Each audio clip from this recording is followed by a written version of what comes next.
El Señor me ha dado una palabra para compartir con ustedes. Y mientras estaba en mi tiempo devocional hace unos días estudiando la palabra del Señor, me pasó lo que me pasa siempre cuando leo la Biblia. Y es que de repente en medio de un versículo es como si ese verso saltara a mis ojos y el Señor me dijera: aquí hay una palabra, hay un mensaje para predicar. Lo que pasó ese día al escribir el mensaje es lo que voy a compartir con ustedes. Dios me ha regalado un mensaje de la palabra que hemos titulado de la siguiente manera: en la prueba Jesús ya tiene un plan. Lo vuelvo a repetir: en la prueba Jesús ya tiene un plan. Aquí es donde necesito que alguien levante la mano con fe y lo va a repetir conmigo a la cuenta de 3 muy fuerte. 1, 2, 3, dígalo: en la prueba Jesús ya tiene un plan. Gracias por esa alegría de aquellos que lo creen y dicen amén en esta noche. Vamos a la bendita palabra del Señor. Dice el Evangelio de Juan, capítulo 6, versos 5 al 6, lo siguiente: cuando Jesús alzó la vista y vio que una gran multitud se acercaba a él, le dijo a Felipe, repitan ese nombre fuerte a la cuenta de 3, digan Felipe, 1, 2, 3. Muy bien, Jesús le dijo a Felipe: ¿dónde compraremos pan para que estos coman? Pero decía esto para ponerlo a prueba, pues él ya sabía lo que estaba por hacer. ¡Wow! ¡Qué palabra tan hermosa! Viene una multitud, Jesús está predicando, la gente se acercaba de manera agolpante delante de él. Multitudes venían a escuchar su sabiduría, multitudes venían a ver los milagros que él hacía. Y cuando él empieza a notar los miles y miles y miles de personas que habían, porque la palabra registra que luego de esta situación comieron muchísimas personas, eran de hecho 5,000 sin contar las mujeres y los niños, es decir, que habían muchos más, porque el lugar que se respete siempre hay más mujeres que hombres. Por ejemplo, levanten la mano los hombres que están aquí y griten aleluya. Aleluya. Ahora levanten la mano las mujeres y los niños y griten aleluya. Aleluya. Se dio cuenta, hay más mujeres que hombres. Eso pasa en toda parte, en todo lugar. En todo lugar siempre sucede. En aquel entonces seguramente era igual. No obstante, la palabra nos dice que cuando Jesús empieza a ver esa multitud, se acerca a uno de sus discípulos, y hasta Juan registra cuál era el discípulo. Era Felipe, uno de aquellos discípulos que no era muy famoso entre los apóstoles. Conocemos las historias de Pedro, conocemos las historias de Juan, conocemos las historias de Andrés, hemos escuchado a Mateo, hemos escuchado hablar un poco acerca de Natanael, pero a veces no escuchamos mucho de Felipe. Pero en esta historia aparece Felipe, y Jesús en medio de los 12 lo escoge a él y le dice: Felipe, ¿qué hacemos para darle de comer a tanta gente? Pero la Biblia claramente dice que Jesús lo quería probar. Diga conmigo: probar. No, más fuerte, diga probar. Y lo que sigue después de la palabra probar es poderoso, porque el Señor dice: le hice la pregunta para probarlo, pero yo ya sé lo que voy a hacer. Por eso es que el título de este mensaje es: en la prueba Jesús ya tiene un plan. Lo vuelvo a repetir: en la prueba Jesús ya tiene un plan. Como discípulos de Jesús, nos tenemos que reconciliar con esta verdad: seremos probados. Atravesaremos situaciones en las que Dios buscará la manera de cerciorarse qué es lo que pensamos, qué es lo que creemos, cómo vemos la vida, cómo estamos percibiendo las diferentes temporadas en las que vivimos. Nos encantaría que no fuera así. Cómo nos gustaría vivir de gloria en gloria, de triunfo en triunfo y de victoria en victoria. Pero hoy le tengo una noticia. Yo veo en la palabra que el Señor le gusta probar a sus hijos. Y cuando hablo de probar, no estoy hablando de tentar, porque la Biblia dice que Dios no tienta a nadie. Cuando hablo de probar, estoy hablándoles de una palabra griega que aparece en la Biblia, y es la palabra peirasón. Yo sé que se le va a olvidar, pero se la puse en la pantalla, incluso se la traje en griego. Peirasón. Peirasón significa probar la fe y el carácter. Otra vez, ¿qué significa la palabra peirasón? Diga conmigo: probar la fe y el carácter. ¿Por qué hace Dios eso? La razón es esta: cuando Dios va a llevar a una persona a un nuevo nivel, primero lo prueba. Si apareciera alguien y le dijera a usted: oiga, le vendo esta cadena de oro, y esta cadena de oro vale, pongámosle un precio a la cadena de oro. A ver, ayúdenme ustedes a especular. Póngale más, que es una cadena gruesa. $10,000, ¿les parece? Esta cadena vale $10,000. Pregunta: ¿usted la compraría sin probar que es oro? ¿Por qué? Si yo le estoy diciendo que es oro. Porque no vas a dar nada valioso si antes no has corroborado que en realidad sí sea lo que es. Hoy te quiero decir, cuando Dios prepara un nuevo tiempo para tu vida, Él primero te va a probar, y esa prueba tiene un propósito: mirar de qué tamaño es tu fe y de qué tamaño es tu carácter. Hay gente que está viviendo cosas que dice: pastor, ¿por qué me llegó esta prueba con mis hijos? Vine con noticias desde Colombia. Dios va a probar tu fe y va a probar tu carácter, porque va a meter a tus hijos en una nueva temporada, porque te va a meter a ti. Alguien tiene que decirme amén si toma la palabra. Dios nos prueba para llevarnos a un nuevo nivel. En lo que parecía una necesidad, Jesús dijo: voy a probar a estos muchachos, a ver qué tanto es que creen, qué tanto es que confían en mí. Y entonces le lanza una pregunta interesante a Felipe y le dice: ¿cómo hacemos para darle comida a tanta gente? Queridos hermanos, todo discípulo de Jesús tendrá que probar su fe, porque la fe te capacita y te valida para entrar en un nuevo nivel. ¿Quieres que tu matrimonio vaya a un nuevo nivel? Necesitas ser probado. ¿Quieres que tus hijos vayan a un nuevo nivel? Necesitas ser probado. ¿Quieres que tu ministerio vaya a un nuevo nivel? Necesitas ser probado. No hay peor error que aquellos que creen que ya son obra terminada. Le tengo una mala noticia: la Biblia dice que la buena obra que Dios empezó en nosotros la perfeccionará hasta el día de Cristo. Es decir, Dios con usted no ha terminado, Dios conmigo no ha terminado. Todavía hay más de Dios para ti. Alguien dígame amén. Hay más.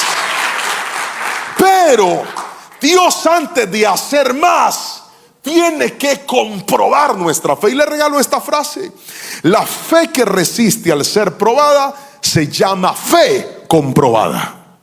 Otra vez: la fe que resiste al ser probada se llama fe comprobada.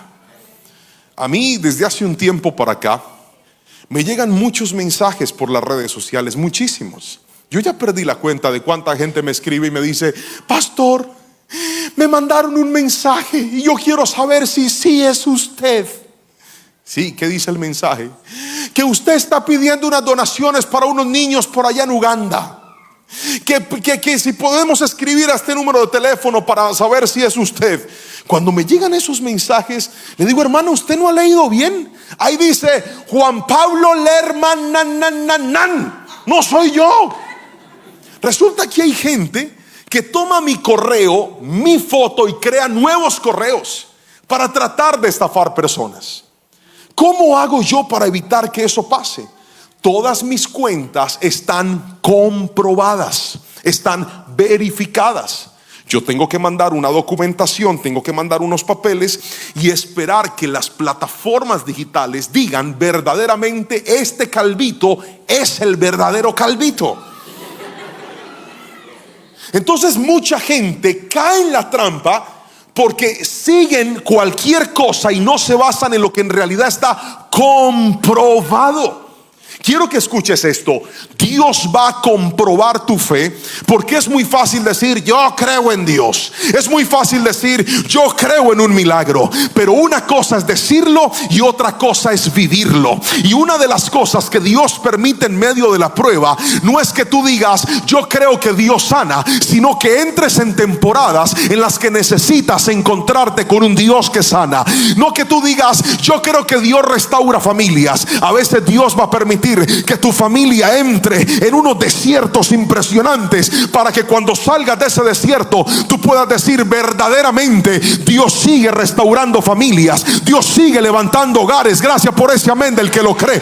Dios va a comprobar tu fe. Ahora, déjeme mostrarle algo más en la palabra. Y es que cuando yo veo la historia de Jesús con sus discípulos, antes de los grandes milagros hay grandes pruebas de fe. Lo vuelvo a repetir: antes de los grandes milagros hay grandes pruebas de fe. Si usted quiere ver la gloria del Señor, tendrá que reconciliarse con esto. Tendrás que pasar por grandes pruebas de fe. Ahora, le quiero mostrar dos cosas que encuentro en esta palabra. Y es que el primer principio que veo de este mensaje es que Jesús quiere tu propuesta. Quiero que lo repita por favor conmigo. Felicito a los que están tomando nota. Escriban por favor. Primero, Jesús quiere tu propuesta. Hágalo personal, llévese la mano al pecho, ahí en el corazón, y diga: Jesús quiere mi propuesta. Repítalo fuerte, la cuenta de 3. 1, 2, 3. Jesús quiere mi propuesta. Pastor, ¿podría explicármelo más? Con mucho gusto. Solo permítame leer la Biblia y luego de leer la palabra del Señor vamos a explicarlo en detenimiento.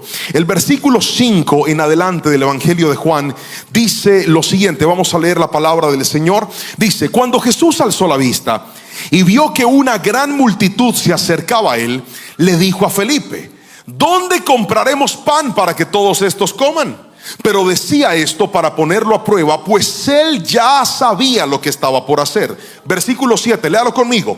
Felipe le respondió: ni 200 días de sueldo bastarían para que cada uno de ellos recibiera un poco de pan.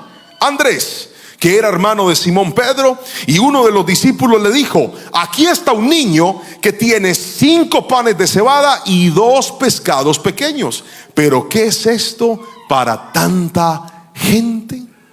Qué interesante que cuando el Señor hace la pregunta a Felipe, él estaba esperando que Felipe le diera una idea. Pero Felipe, en lugar de darle una idea, le dio una queja. En lugar de decirle: Señor, déjame pensar, pues compremos aunque sea poquito, alimentamos a unos cuantos. No, Felipe, su respuesta es lanzar una cuenta natural y decir: es imposible alimentar a tanta gente. Felipe, en lugar de decirle: Señor, yo pienso que, a mí me parece que, ¿por qué no hacemos esto?, le resultó más fácil quejarse y decir: lo que me estás pidiendo es simplemente imposible. Y aquí le tengo que decir algo que quiero que guarden en el corazón: quien solo trae problemas y nunca soluciones se convierte en un maestro de la queja. Gracias por ese amén que alguien dijo. Dije: quien solo trae quejas y nunca soluciones se convierte en un maestro de la queja. ¿Ha visto personas que son felices encontrándole problema a todo? Levánteme la mano y dígame amén, por favor, si usted sabe a alguien así. Gente que de todo se queja. Mire, ahí le regalé la frase, léala otra vez. 1, 2, 3. Quien solo trae problemas y nunca soluciones se convierte en un maestro de la queja. Uy, qué terrible. Los que somos líderes o somos pastores, acostúmbrese a trabajar con gente que traiga soluciones. Pastor, pastor, es que viera, no hay donde parquearse, no hay donde parquearse. No hay, estamos mal. No. Hombre, venga con una solución. Pastor, encontré por allá una cuadra que está lejos, pero ya hablé con los vecinos, ahí nos podemos estacionar porque tenemos este problema, pero tengo esta solución. Hay gente que está tan bloqueada en la vida que no se ha dado cuenta que hay pruebas en las cuales Dios está esperando que tú tengas por lo menos una idea. Pastor, es que esa idea es muy chiquita. Estoy pasando por esta dificultad, tengo estas deudas, tengo este problema y no sé qué hacer. Hoy vengo a decirte: necesitarás cambiar la queja por creatividad. Así no, diga amén. Así es. Dije, cambia la queja por creatividad y dile: Señor, sí, tengo esta dificultad, pero voy a empezar con esto. Mire la diferencia. Levante todo el mundo la mano derecha y diga: Felipe. Pero hágala así como si estuviera despidiendo de mí. No se va nadie. Diga: Felipe. Ahora levante la izquierda, diga: Andrés. ¿Qué dijo Felipe? Dijo: ni con 200 días de salario le damos comida a esta gente. ¿Qué dijo Andrés? Señor, aquí hay un niño que tiene 5 panes y 2 peces. ¿Ve la diferencia de actitud? El uno se queja y el otro busca una solución. Y Andrés sabía que la solución era muy pequeña. De hecho, le dice: Dios, ¿qué es esto para tanta gente? Pero ¿sabe qué me llama la atención? Que en medio de la prueba Jesús valora la iniciativa. Jesús valora la propuesta. ¿Sabe por qué estoy casado con una mujer tan hermosa? Pregúnteme por qué. No, ni yo sé uno tan feo como lo logró. Pero pregúntame por qué. Pregúntame con chisme. Que me pregunte con chisme. Porque un día yo estaba así estaba soltero. La novia que yo tenía habíamos terminado. Esa relación estaba terrible. Era una relación tóxica. Yo terminé con ella, me liberé, bendito sea. Pero me dolió, yo estaba muy mal. Y yo dije: ¿quién se va a fijar en mí? Porque una cosa es usted ser guapo. Los guapos consiguen fácil, pero cuando uno es feo es peor. Griten amén, aquí más de uno me entiende. Terrible. Y yo recuerdo que yo en ese despecho en aquel entonces, hace ya, ¿cuántos años habrá sido aquel? En 18 años quizá, entro yo a las redes sociales y veo una foto en Facebook de una paisita así bonita, con el pelo negro largo así de lado, sonriendo así. Y yo la vi ahí y yo dije, y Facebook decía: personas a las que quizás conozcas. Yo dije: claro que yo la conozco. Yo sé quién es ella, porque ella había ido a una clase mía de técnica vocal. Yo la había conocido, pero cuando yo la vi me dio tanto susto. La vi tan bonita, tan inalcanzable, tan lejana, que y además yo tenía novia, y además ella también. O sea, no podía. Porque si usted anda mandándole solicitudes a muchachas que tienen novia, usted es un atrevido. Hasta el niño lo entendió.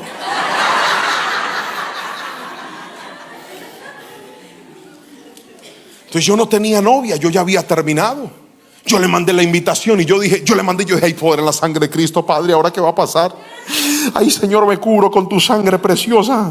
Cuando me la aceptó, ¿lo puede creer? Me la aceptó. Luego yo le empecé a hablar y le hice unas cuantas preguntas y le dije: discúlpame, ¿tú tienes novio? Me dijo: no. Yo dije: aleluya. Ay, a la mitad del milagro está sola y yo también. Santo Padre. Y luego empecé a hablarle y tuve que hacer una proposición. Diga conmigo: iniciativa. Repítalo fuerte a la cuenta de 3. 1, 2, 3, diga. Yo tenía que lanzarme. Tenía que conquistarla, tenía que escribirle. Me dio miedo porque había crecido con mucho rechazo. Y yo dije: ¿qué tal que me diga que no? Tenía tanto miedo. Pregúnteme cuál era mi miedo. Pregúnteme con chisme. Que me dijera que no, porque me iba a lastimar, me iba a doler, me iba a sentir más feo. Pero dije: hay que hacerlo, tengo que intentarlo. Y hoy, 18 años después, es mi esposa, es la mamá de mis hijos. Porque un día dije: yo no tengo nada para llegar, pero voy a dar el primer paso en el nombre de Jesús. Hay gente aquí que está clamando: Señor, dame una casa. Hay puertas que no se van a abrir hasta que no las toques. Hay llamadas que no van a contestarse hasta que no las hagas. Alguien dígame amén, por favor. Jesús quiere ver tu proposición. Lánzate. Pastor, es que es tan poquito lo que tengo. A mí me gusta que en medio de la prueba Jesús espera que, aunque sea poco, te aparezcas con algo.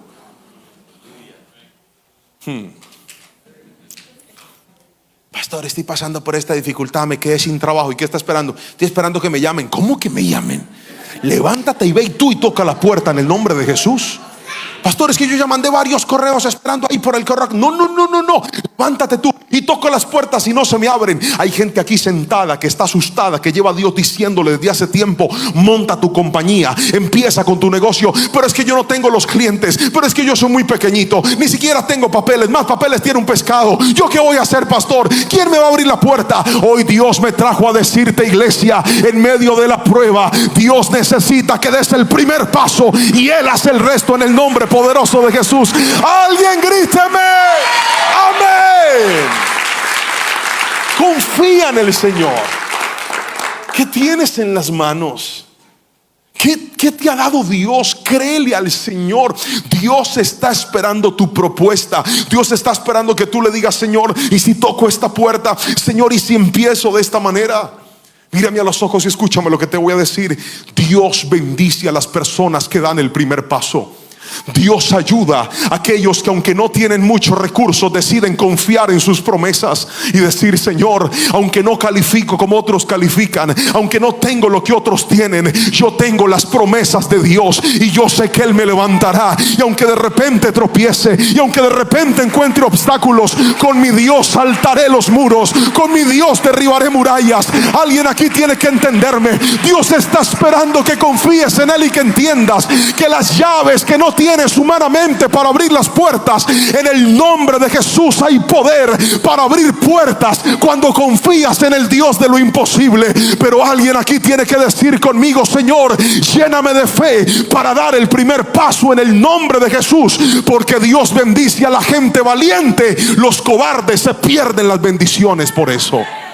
Confía en el Señor y lánzate en el nombre de Jesús, pero deja de verle problema a todo. Felipe es la demostración de una persona que a los problemas les encuentra más problemas. Terrible esa gente, terrible. ¿Ha visto gente así?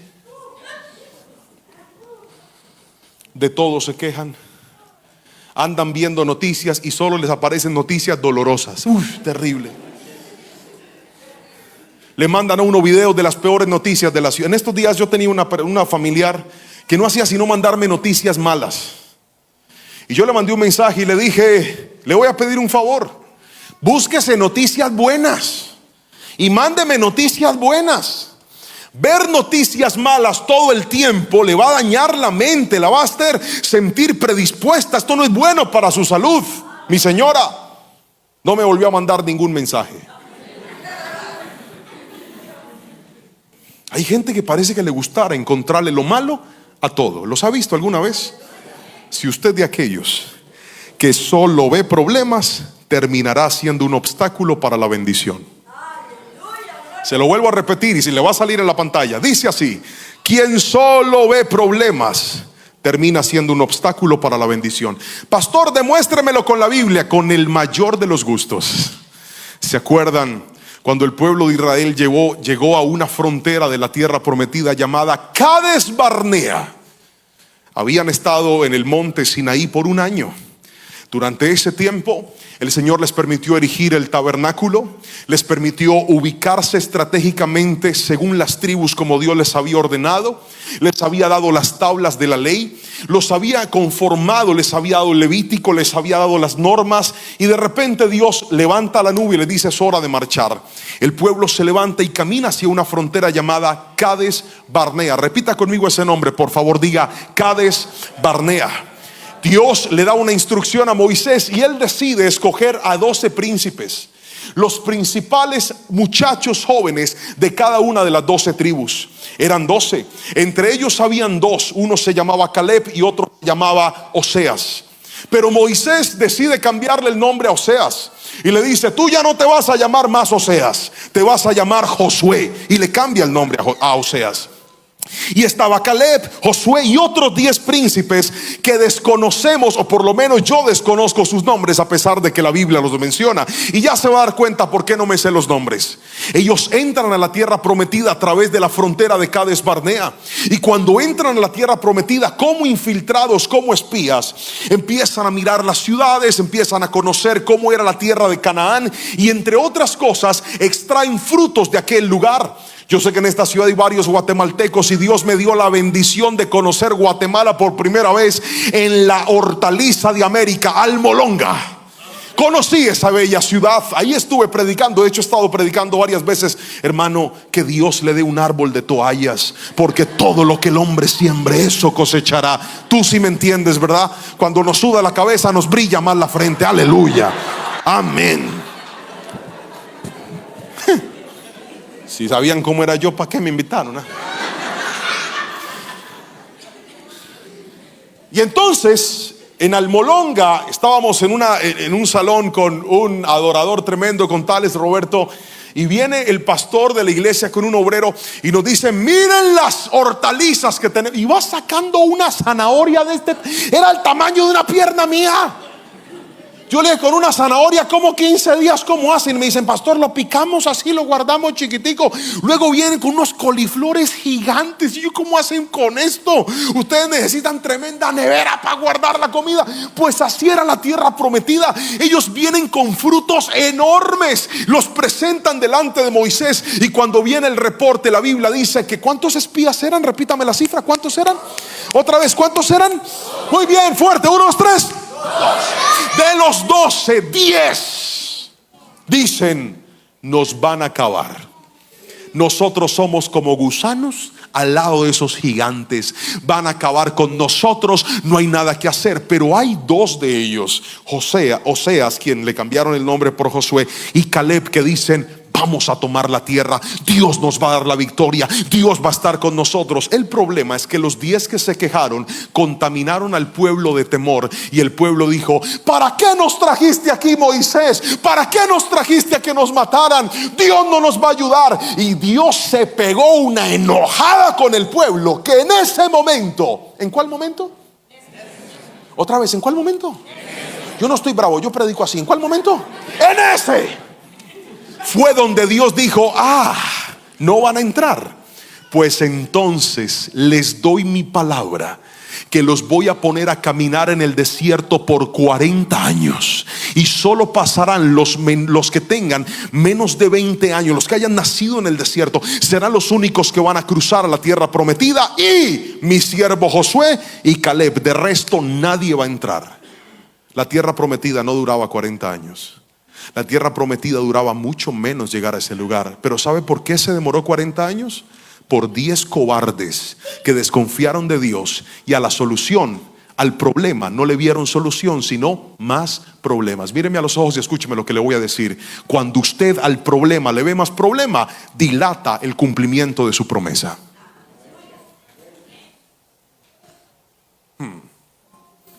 Si tú a tu dificultad solo le encuentras más dificultad, te vas a demorar más en ver la respuesta de Dios. Pero si tú decides creerle al Señor y decir: ese problema está grande, pastor, yo no sé cómo va a cambiar ese hombre, yo no sé cómo van a cambiar esos hijos, pastor, mis hijos tocaron la droga, yo pensé que eso nunca iba a pasar, pero cayeron en las drogas. Y a veces me lleno de angustia, me lleno de temor al saber: ¿será que él se iba a cambiar? ¿Será que se iba a salir de ese lugar? Pero hoy te digo: da el primer paso. Tal vez tu primer paso es llevarle una fundación, da el primer paso. Tal vez el primer paso es ponerlo en oración, da el primer paso. Tal vez el primer paso es volver a intentar, vuelve a dar el primer paso. Pastor, es que esto es muy pequeño. No le llames pequeño a los primeros pasos con fe que yo veo en la palabra, que cuando aparecen corazones como el de Andrés, que dice: Señor, tengo 5 panes y 2 peces, Dios dice: pues con eso pequeñito voy a hacer algo grande por ti y por esta generación. Alguien gríteme amén si me está entendiendo, por favor.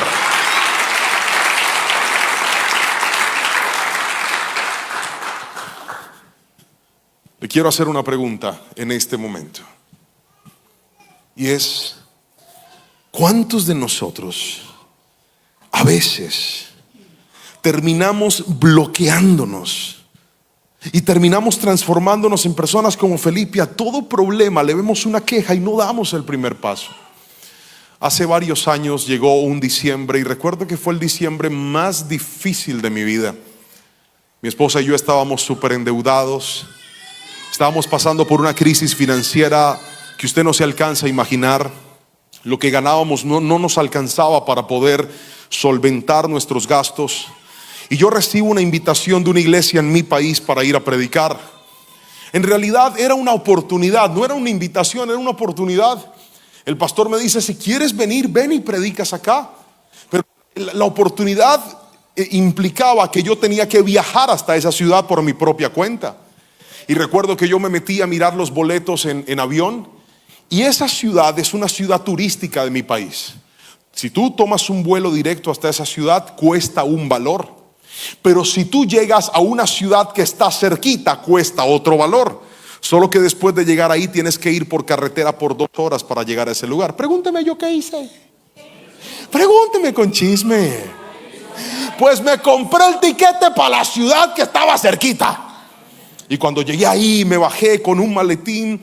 En aquel entonces había escrito la primera versión del libro de cómo no perder a tu familia. Era una cartillita chiquitita. Yo me había llevado 100 cartillitas en la maleta. Esa maleta pesaba, pero yo me había ido. Yo dije: Señor, de pronto tú me das tu provisión para que este diciembre sea un diciembre. Era la única invitación que tenía. En ese tiempo no me invitaba ni mi abuela a tomar café. Nadie. Pregúnteme quién me conocía. Pregúnteme. Mi esposa. Entonces yo llegué allá y el pastor era un pastor amigo de mi pastor y me abrió la oportunidad. Les estoy hablando realmente de muchos años atrás. Va a ser quizás unos 10 años o 11 años atrás. Yo hasta tenía pelo, era increíble, usted viera. Y entonces yo iba con mi maletincito, iba con unos zapatos ahí, con los mismos zapatos que iba a predicar. Tenía los libritos organizados en la maleta. Me bajé, tomé un autobús, me subí. Yo siempre he sido alto y en mi país los autobuses son muy apretados. Iba yo apretado en ese autobús diciéndole: Señor, ayúdame. Llegué a la iglesia a predicar. Cuando llego a la iglesia a predicar, me recibe uno de los hermanos Ujieres y me dice: usted llegó tarde, siéntese atrás. Le dije: sí, señor. Yo me senté ahí atrás porque yo sé respetar y tampoco sabían quién era yo. Yo me senté ahí atrás con mi maleta esperando. Cuando el pastor empieza a presentar y dice: bueno, vamos a recibir la palabra, recibamos al pastor Juan Pablo que viene desde Cali. La gente empezó a aplaudir. Yo me paré y me vine caminando por la mitad y el ujier me dijo: ay, disculpe, yo no sabía que usted era el predicador. Ya no te preocupes, te perdono. Y me fui yo adelante, empecé a predicar. Termino de predicar, al final les cuento que traje unos libritos. Me prestan una mesita en la parte de atrás, me siento. Algunas personas empezaron a apoyarme con el libro. Yo estaba agradecido por lo que el Señor había hecho. Y de repente aparece una señora toda soberbia. ¿Usted ha visto esa gente que transpira soberbia? Que lo mira a usted como si usted fuera el gusano de Jacob, así. Y la señora viene y se me acerca y me dice: ¿tú escribiste ese libro? Y yo le dije: sí, señora. Me dice: te lo voy a comprar. Y si me gusta, te compro más. Y yo por dentro dije: vieja sangrona. Pero por dentro, yo por fuera le dije: gracias. Me dio rabia. Pregúntame por qué. Porque yo me sentí humillado. Como que: yo soy más que tú y agradece que te compro el libro. Agradece que te compro el libro. La señora se fue. Yo subo a la oficina del pastor, me ofrecen algo de comer, algo de tomar. Había sido una mañana preciosa, de verdad que el Señor nos había respaldado en la palabra. Yo estaba feliz, era de mis primeras invitaciones. Y en medio de ahí sentado aparece un señor muy amable y entra y dice: pastor, yo soy el asistente de la señora tal. Ni me acuerdo del nombre. Yo soy el asistente de la señora tal. Ay, mucho gusto. ¿Usted sí se acuerda de ella? Y yo dije: no, ¿cuál? Y me dice el pastor: una que es toda elegante. Yo: sí, ya sé cuál es. Claro que me acuerdo, inolvidable. Pastor, es que la hermana le manda a decir que ella necesita comprarle 500 libros para la fundación. Pero el que muestra el hambre no come. Yo le dije: ok. Pero por dentro yo dije: 500. Hay poder. Le dije: permítame, llamo al encargado de producción a ver si los puede tener listos. Yo me salgo de la oficina, llamo a Mauricio y le digo: Maurito, necesito 500 libros. ¿Qué? 500 libros, Mauro, por favor, ayúdame. Que pastor, resuélvelo como sea, Mauro, que es la compra de la vida. Le colgué y entré a la oficina y le dije: sí, se los podemos tener. Se los vamos a despachar desde la ciudad a la dirección que usted nos diga. Listo, pastor, perfecto. Regáleme su certificación de cuenta. Yo le pasé la certificación de cuenta. Hermanos, no había mandado un libro y a la media hora habían depositado en mi cuenta el valor de los 500 libros. Cuando eso llegó, yo dije: esa señora es muy buena gente. buena gente.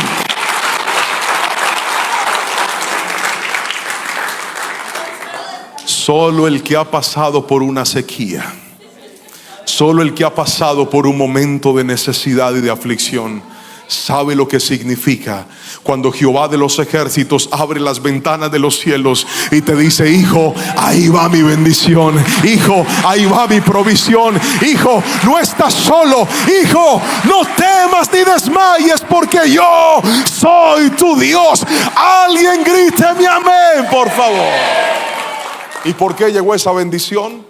Porque yo me atreví a dar el primer paso y dije: no tengo nada, pero voy a escribir este librito. No tengo nada, pero voy a comprarme este paquete. No tengo nada, pero me voy a ir en ese autobús. Porque Dios bendice a la gente que se esfuerza. Dios ayuda a aquellos que deciden confiar en Él y dicen: pastor, mira, a mí me tocó empezar de cero cuando llegué a este país. Me tocó volver a empezar. Usted no sabe cómo estaba yo bendecido antes. Me quebré, me tocó arrancar otra vez, y lo que ahora tengo es pequeño. No le llames pequeño a los primeros pasos de fe, que lo que Dios quiere es gente que le crea, que le crea, que le crea. Porque cuando tú haces lo posible, Dios hará lo imposible.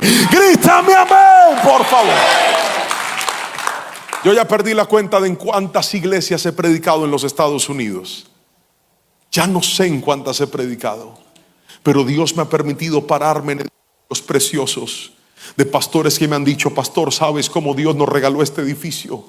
Lo hizo porque yo decidí creerle. Hice una llamada, hice una pregunta, toqué una puerta, me presenté hasta sin recursos y le dije: yo le quiero comprar ese lugar, bendígame. Cuando una persona entiende que la obra de Dios no es nuestra, es de Dios, vas a dar pasos de fe y el Señor va a sustentar, y el Señor va a proveer, y el Señor te va a ayudar. Alguien dígame amén si me está entendiendo. Créele al Señor y da el primer paso. Pastor, es que no hay forma que Dios lo haga más fácil. No hay manera que Dios lo haga un poquito más sencillo. Seamos sinceros. Levante la mano los que les gustaría que algunas bendiciones fueran más fáciles. No, amén, no, levante la mano, yo lo veo. Levántela bien arriba. Levante las dos para que se vean más. Los que dicen: pastor, a mí me gustaría que el Señor lo hiciera un poquito más fácil. Sí, yo sé que Dios va a restaurar mi familia, pero yo quisiera que Dios lo haga más rápido. Yo sé que mi casa y yo serviremos al Señor, lo creo, pero yo quiero que pase más rápido. Yo sé que Dios tiene el poder de sacar el cáncer de mi cuerpo, pastor, pero yo quiero que Dios lo haga más rapidito. Yo sé que Dios tiene el poder, pastor, de cambiar el rumbo de mi vida, de quitarme esta depresión, de acabar con esta ansiedad, de devolverme el descanso y el sueño que he perdido por la angustia que cargo en mi vida. Yo quisiera que Dios lo haga más rápido, pero aquí le tengo que regalar una frase y quiero que la guarde en su corazón, y es esto: si todo fuera fácil, la fe no es necesaria. Otra vez: si todo es fácil, la fe no es necesaria. Recuerda que Dios va a probar su fe. Entonces no le pida a Dios cosas fáciles, porque lo fácil no requiere fe. Yo no necesito fe para creer que ahorita que salga me voy a montar en una troca gigante, porque el pastor tiene una troca gigante, grandísima. Yo cuando la vi dije: ¿cómo hace para subirse hasta por allá? Gigante.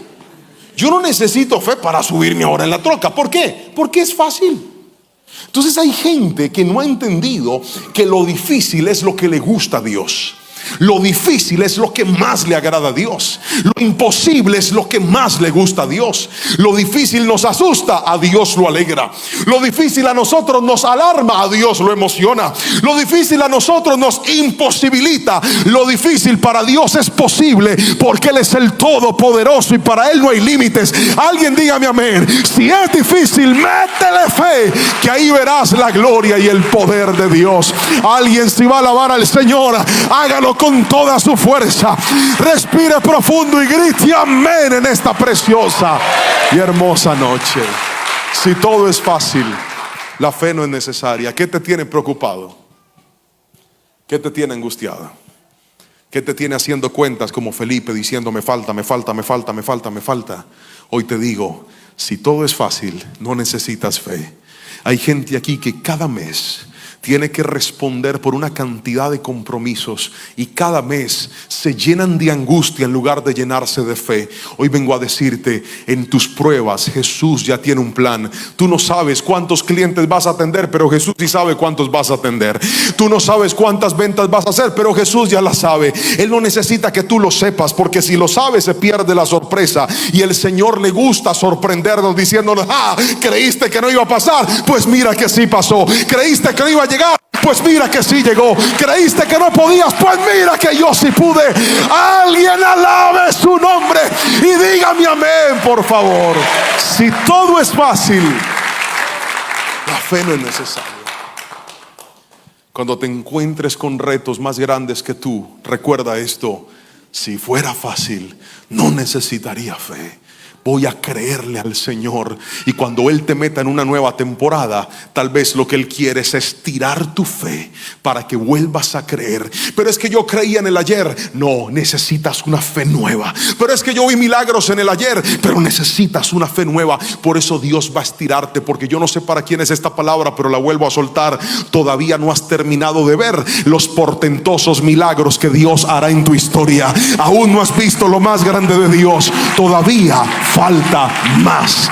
Dígame amén, por favor. Ahora déjeme pasar al siguiente principio, y es este: Jesús quiere mostrar su gloria. Lo vuelvo a repetir: Jesús quiere mostrar su gloria. Le dije que la predicación de hoy se llama En la prueba, Jesús ya tiene un plan. Lo primero que aprendimos es que Jesús quiere nuestra propuesta. Y fue el momento en el que te hablé de la característica de Andrés y de Felipe. Mirábamos que Felipe es el que hace cuentas, el que se queja, el que encuentra problemas en todo. Andrés es el que llega con una solución. Andrés es el que llega con una idea y dice: Señor, hay esto, es bien poquito, pero hay esto. No es mucho, pero hay esto. No tengo casi nada, pero encontré un niño que tiene esta comida. Sé que no es mucho para tanta gente, pero aquí es donde viene el segundo punto de esta palabra, y es: quiero que levante la mano derecha y lo va a repetir conmigo fuerte. ¿Listo? 1, 2, 3.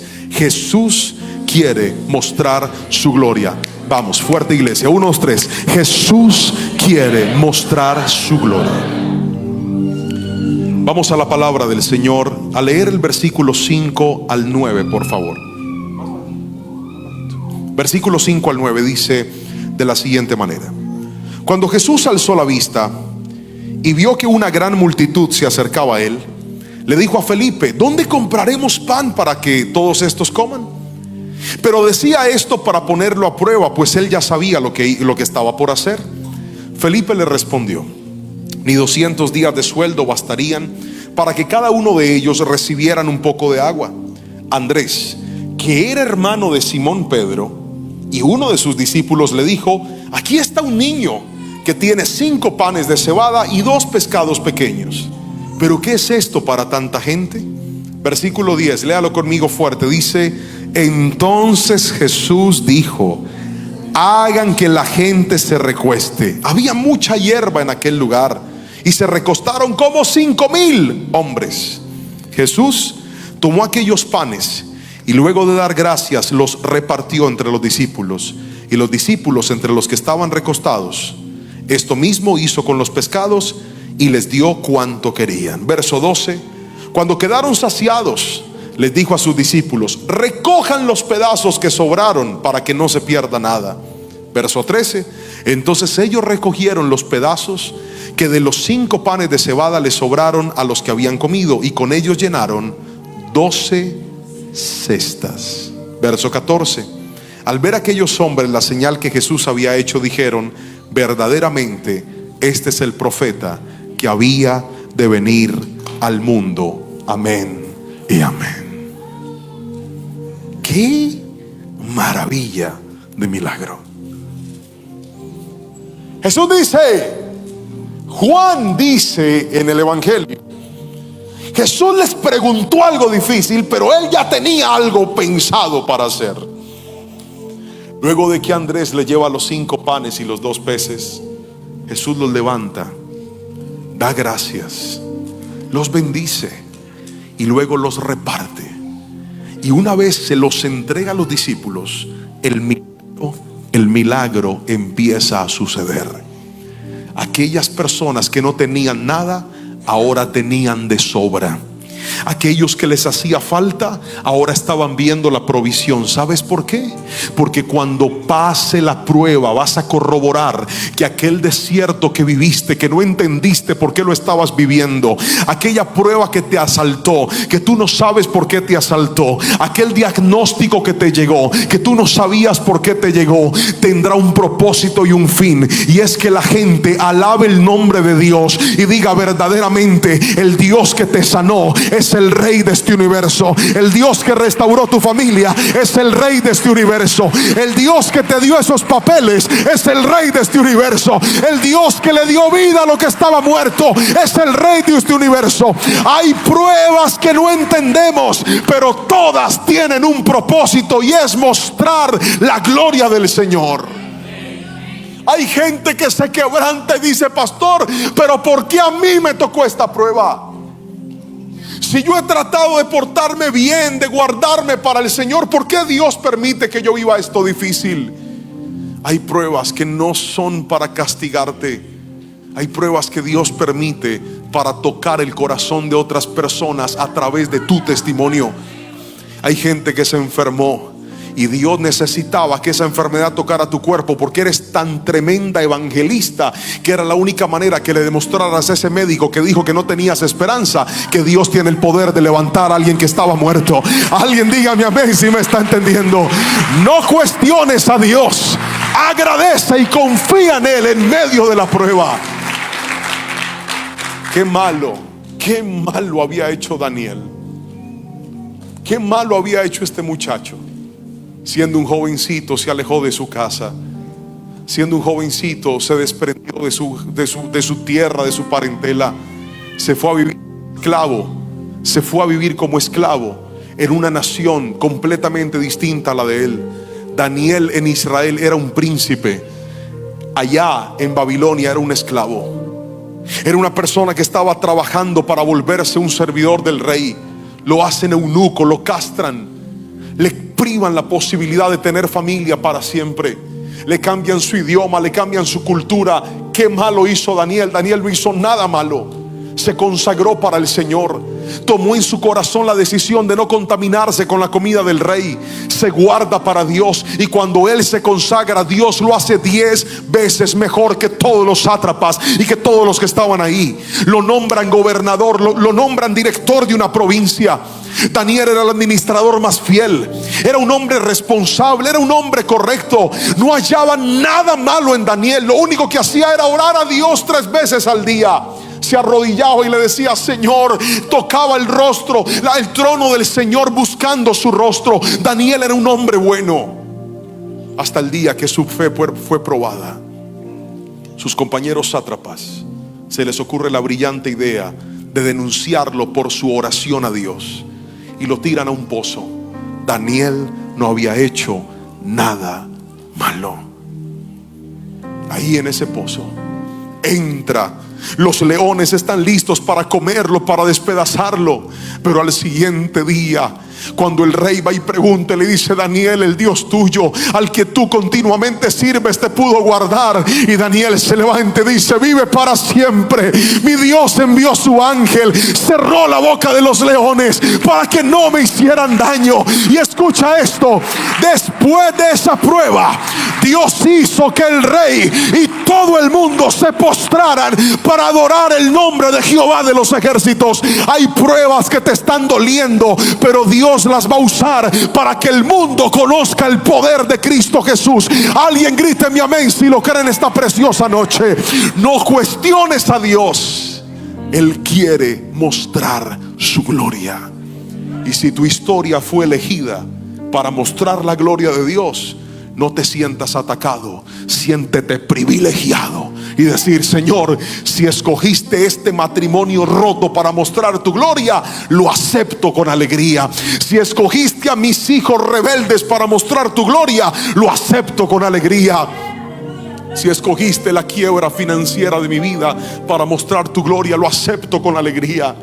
Si escogiste este matrimonio que casi se rompe por un adulterio, por una infidelidad, para mostrar tu gloria, lo acepto con alegría. Si escogiste la historia de este apellido para mostrar tu gloria, haz lo que quieras hacer, lo acepto con alegría. No se trata de ti, se trata de su gloria.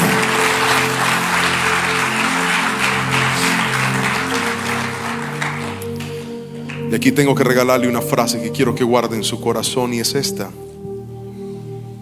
cuando llega la gloria de Dios, lo que faltaba terminará sobrando.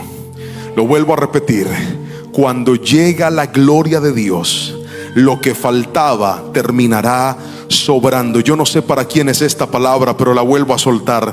Dije: cuando llega la gloria de Dios, lo que faltaba terminará sobrando. Hace unos minutos, cuando predicaba, les regalé una frase en el mensaje, y fui muy intencional cuando le pedí al diseñador que la colocara al principio, y le repetí de forma clara que quería que la repitiera al final. Algunas personas la leyeron y la atraparon, y otros la dejaron pasar. Pero se la voy a volver a repetir, porque es importante que usted no olvide lo que Jehová de los ejércitos hoy lo trajo hasta este lugar para decirle. Yo sé que hay gente conectada viendo esta palabra que es la primera vez que está escuchando una predicación.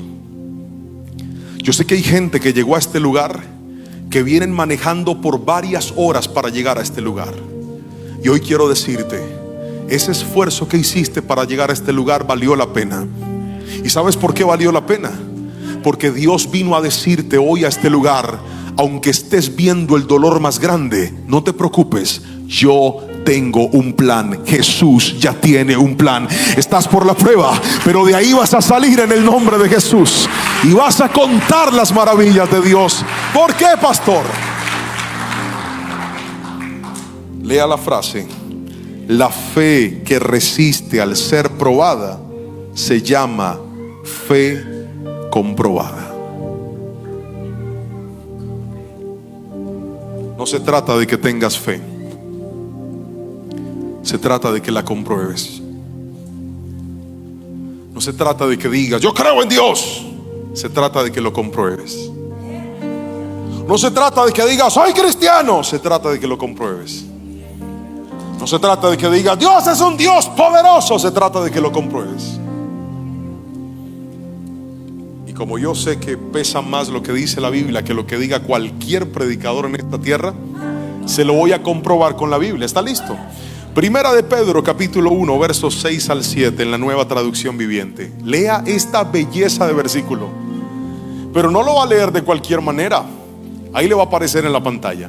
Lo va a leer levantando la mano y repitiéndolo hasta que su alma le quede claro lo que va a repetir. ¿Está listo? Primera de Pedro, capítulo 1, versículos 6 al 7. Vamos a leer la palabra del Señor. Ahí está. Dice así: que alégrense de verdad, les espera una alegría inmensa, aunque tienen que soportar muchas pruebas por un tiempo breve. Estas pruebas demostrarán que su fe es auténtica. Está siendo probada de la misma manera que el fuego prueba y purifica el oro. Aunque la fe de ustedes es mucho más preciosa que el oro mismo, entonces su fe, al permanecer firme en tantas pruebas, les traerá mucha alabanza, gloria y honra en el día que Jesucristo sea revelado a todo el mundo. Amén y amén. Wow, maravilloso.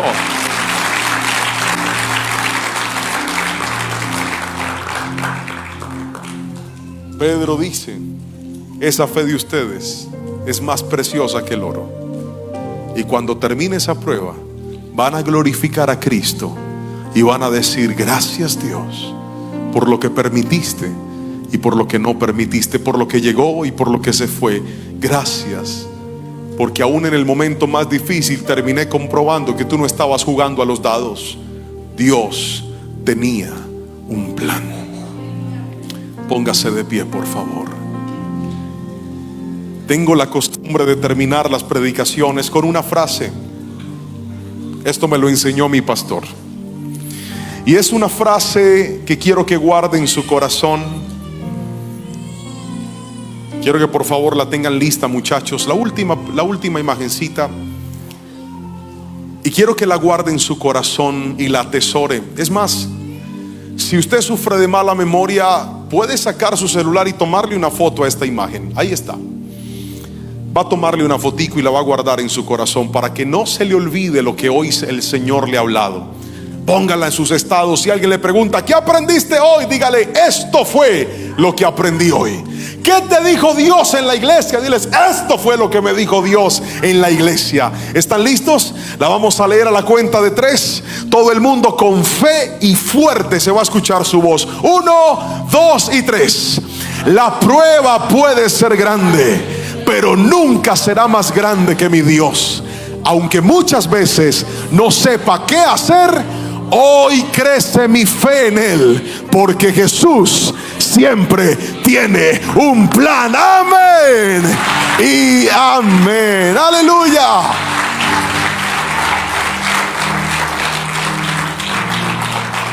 Déjeme regalarle una oración para terminar.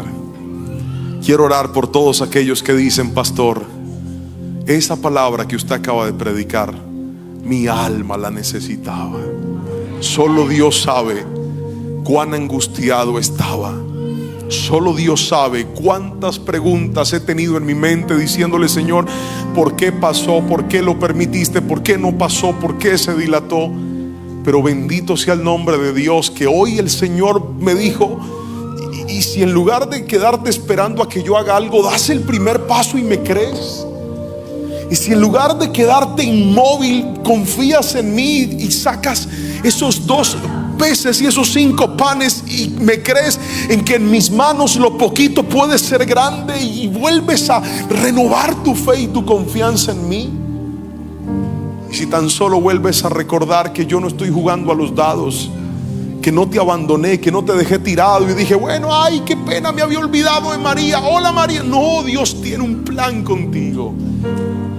Dios tiene un propósito maravilloso contigo. Y ese propósito no es mostrar tu gloria, es mostrar la de Él. Así que pon tu confianza en Dios. Levanta tus manos y recibe esta oración. Padre del cielo, Dios de dioses, Rey de reyes, amado Jesús, gracias por hablarnos en esta noche. Recibimos tu palabra y te pedimos que por favor toques nuestro corazón y nuestra vida. Perdónanos por desconfiar de ti. Perdónanos por mirar como poco lo que tú has visto como suficiente para hacer un milagro. Recordamos tus bellas palabras cuando dijiste: si tuvieras fe, aunque sea pequeña como un grano de mostaza, podría decirle a ese monte que se mueva, y yo haré que se mueva. Precioso Dios, hoy nuestra fe tal vez es pequeñita, pero volvemos a creer en ti para que nuestra fe crezca en el nombre de Jesús. Veremos milagros, veremos tu respuesta, contaremos tus maravillas. Por estar entre nosotros te damos las gracias. Por hablarnos en esta noche te damos las gracias. Por haber decidido y tenido a bien cambiar nuestras lágrimas de tristeza por lágrimas de gozo, te damos gracias. Porque los que siembran con lágrimas recogerán con alegría. Hoy te damos